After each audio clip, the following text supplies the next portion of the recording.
Watch this. One small forearm push-through is the difference between dumping your loop into the net and clearing it with heavy topspin. Today I want to show you two key techniques: how forearm forward push gets your loops over the net against backspin, and how clock position racket angles control different receives. Let me demonstrate why balls dump into the net without this push. Watch, my partner sends a backspin ball. First attempt, I loop without pushing forward and the ball goes straight into the net. Second attempt, because the ball carries backspin, I need to push up and through it. I drive my forearm forward, pushing through the ball. Watch the forearm extend toward the table. See the difference? Without that forward push, the ball dies in the net every time. The distance is too short, the ball has no forward energy. So when you're receiving a ball with backspin, your entire body and your arm need one thing: active, self-generated force pushing forward through the ball.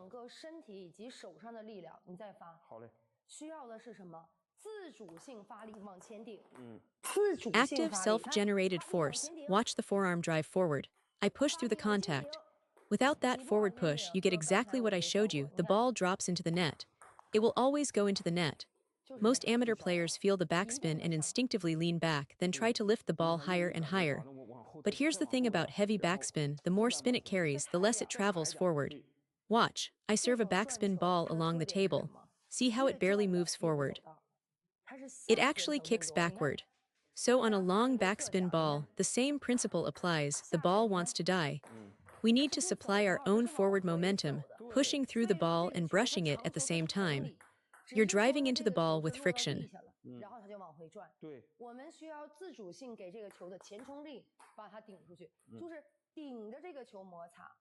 Your hand must push forward with force.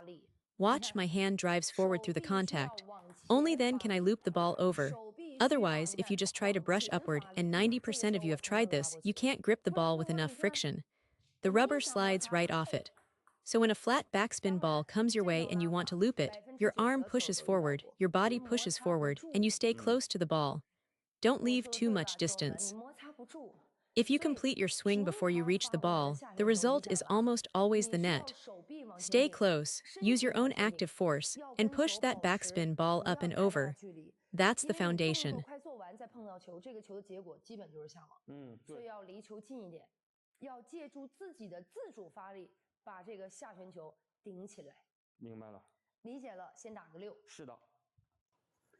Now let's move on to sidespin receives, and how racket head angle changes everything.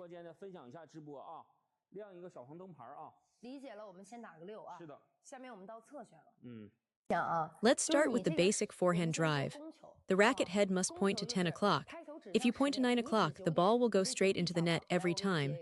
Watch, I'll show you. 9 o'clock into the net, 10 o'clock over the net. That's the first key point. The second key point is to use your forearm to create the arc, keeping the wrist still. That's the basic drive.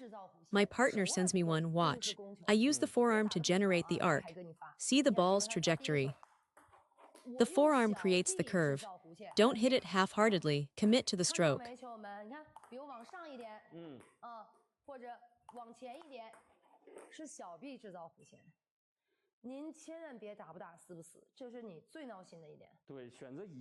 The biggest mistake is flicking your wrist while trying to block. That causes errors. Lock the racket head at 10 o'clock from start to finish. Then use your forearm to drive the arc, push forward, push upward. That's the most reliable way to receive serve with a block.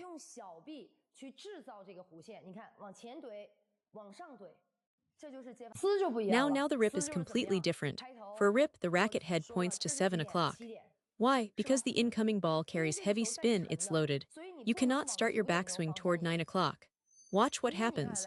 My partner serves a heavy ball, and if I try to rip it like a normal topspin drive, I go straight into the net. I've tested this many times. So what do I do instead? Whenever the ball has spin on the backhand side, my racket head always points to 7 o'clock. Even over the table, I can set it at 7 o'clock. From 7 o'clock, I rotate the racket head through the ball because a rip is fundamentally about racket head rotation. Watch, my partner serves. 7 o'clock start, rotate through. See how smooth that is? 7 o'clock, rotate through. It feels completely natural. Now watch what happens if I start from the wrong position instead.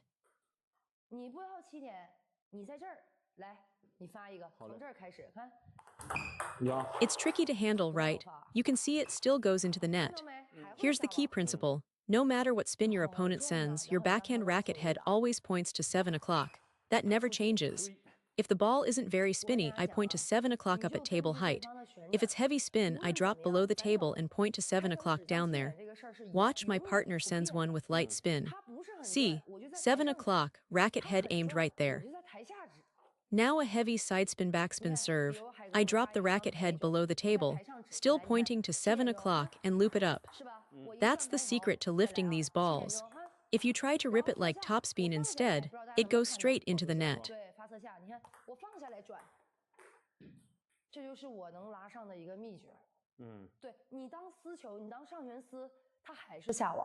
Sometimes the ball comes in fast and heavy. The opponent uses a compact, explosive force combining downward and forward energy. That kind of ball carries deceptive spin. It's hard to judge exactly how much rotation is on it. So what do? I make sure I give it enough friction.